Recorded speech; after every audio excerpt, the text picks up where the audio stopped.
This movement is going to make a huge change. You can see it right here in the streets of New York and all over the country. Can I have everyone's attention, please? Like, we can chant in a minute, but... You're A1 fucking right, Mayor Bill de Blasé. The youth are fired the fuck up for a fact. Why? They're so poundingly passionate about wanting to censor violent video and seize the fucking firearms they're too young to even own yet, that they were willing to make the agonizing, Jesus Christ on Golgotha sacrifice of skipping a day of fucking school. Screw the NRA! We want gun control today! Screw the NRA! We want gun control today!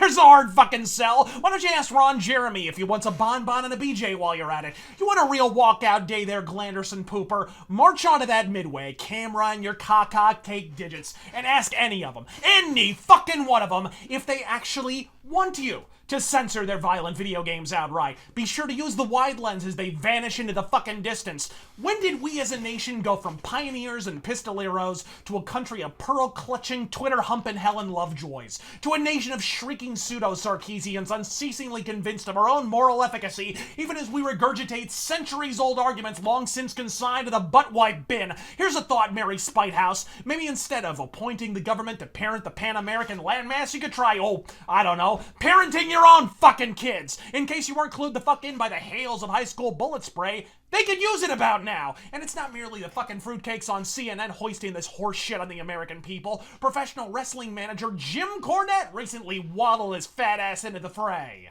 And we understand from the people who would support Donald Trump, you'll fall for anything. And a lot of those people are the gun people. There's also a statistic that 3% of the gun owners in the United States own 50% of the guns, which to me is a good indicator right there of the 3% of the people in this country that shouldn't be allowed to have any fucking guns. Well, I got news for you, fucking Gomer. If the government wants to take your guns at any point in time, and they should, they should. If they actually want to do something about this, you're going to do it with a smile on your face, Gomer. Now, shelving momentarily the planet-atomizing irony that this man is literally paid to simulate violence, let us say simply that old Cro-Magnon Cornette has something of a history with unsimulated violence of the firearm fucking persuasion.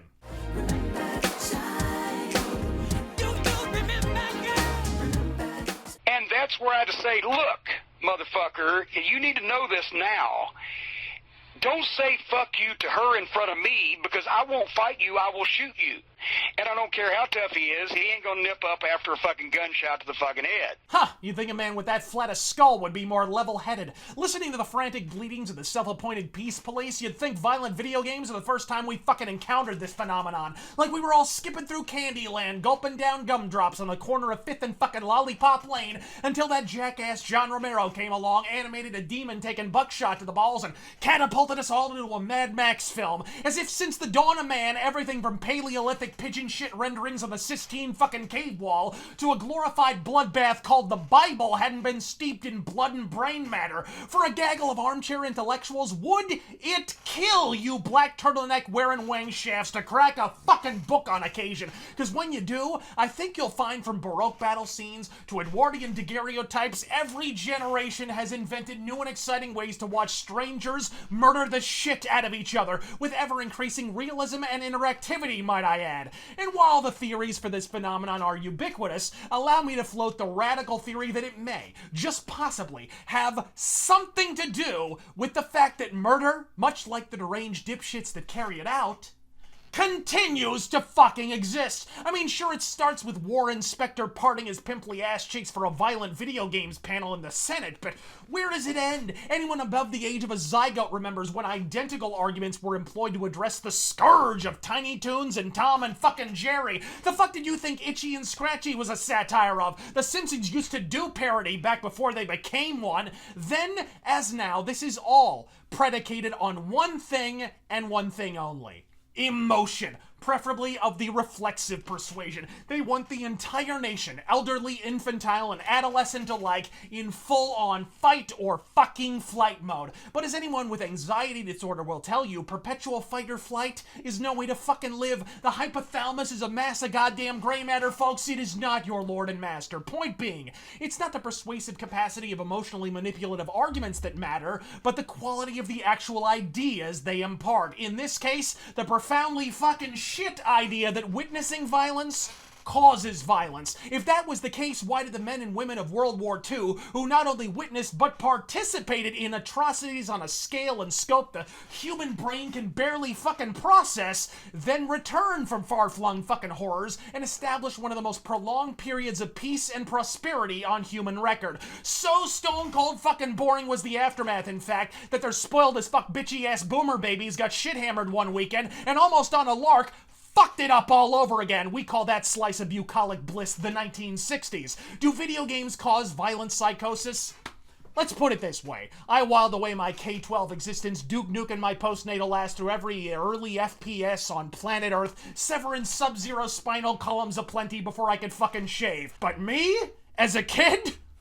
The Fleshlight Corporation couldn't have manufactured a bigger pussy. Look, Trump has been dead ass wrong on this issue since time immemorial. He's gnarly, and he makes a good meme, but the bitch is a boomer, and boomers, almost without exception, flee from fucking video games, like Tenochtitlan tribesmen before a fucking fire stick, folks. This is why many, myself included, did not support Donald Trump in the primaries.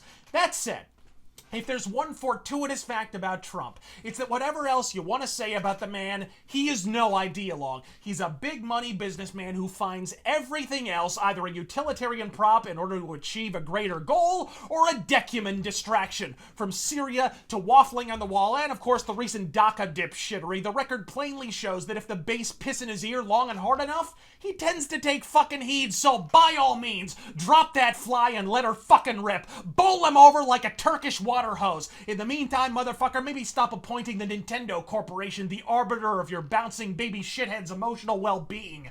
Is the media an influence on your kid? Sure it is. Top 2, in fact. But a distant second after you. I'm Razor Fist. God fucking speed.